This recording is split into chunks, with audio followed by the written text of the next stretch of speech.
periodic function is simply a function whose outputs repeat at regular intervals. Graphs of periodic functions just look like the same image, copied and pasted over and over. Using function notation, we can describe a periodic function as f of x plus p is equal to f of x, where p greater than 0 stands for the period and is the length of the interval between repeated outputs from the function. One of our first introductions to a periodic function might be the sine wave in trigonometry. There are many ways to see why this is periodic, but one of the easiest is to follow the peaks of the graph. When we consider the peaks and valleys of this graph, we can also see why the sine wave is a good model for many things related to time, seasons, and the solar system. All sounds can be described using sine waves, but we can also hear a constantly sounding sine wave through electronic instruments, which use oscillating electric current to generate waveforms. We can also produce other periodic functions like the sawtooth, triangle, and square wave. I discuss each of these waveforms in another video on the oscillator function, so let's just discuss what the period length is for the ones we just heard. Each of them has the same pitch, meaning they all produce the same note like on a piano, and we will relate that pitch to period length using an oscilloscope. I'll use the sawtooth wave for this example. The distance between vertical lines on the oscilloscope is 1 millisecond, which is 1/1000th of a second. This means when I measure the distance from peak to peak, I will get a length in milliseconds, abbreviated ms. This particular wave has a period length of 3 milliseconds. You can see there is one peak on the far left, and then 3 vertical lines, or 3 milliseconds later, there is another. This also fits with our notation for a periodic function.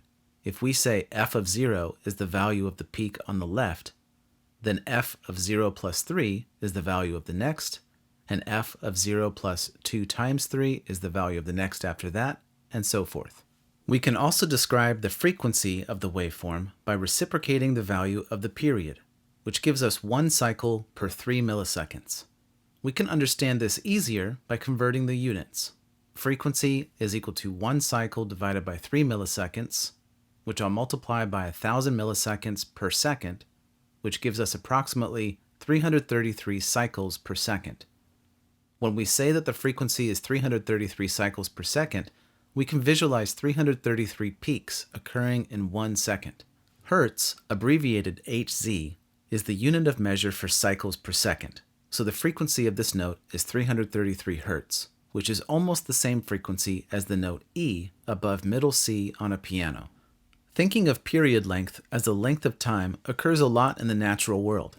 There is a period length of a week between every Tuesday. There is a period length of a year between every January 1st.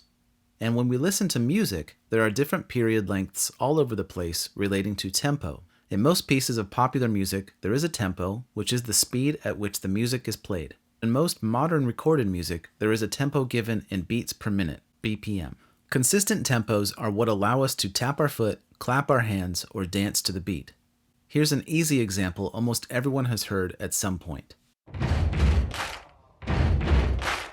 The rhythm, or pattern, is a simple stomp, stomp, clap. Stomp, stomp, clap. This song is in a 4/4 time signature, which means 4 beats per measure, and the clap part of the rhythm happens on the 2nd and 4th beat of each measure. The tempo is 81 beats per minute, which means 81 beats per 60 seconds, or 1.35 beats per second. So the frequency of beats is 1.35 beats per second. And if we reciprocate this, we get the period length in seconds between the beats, which is approximately 0.741 seconds per beat.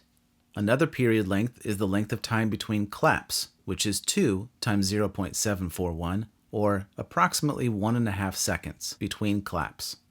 Our modern world is full of periodic functions that give dependability and order to parts of our lives, like when the sun rises and sets, or when our classes or jobs begin and end.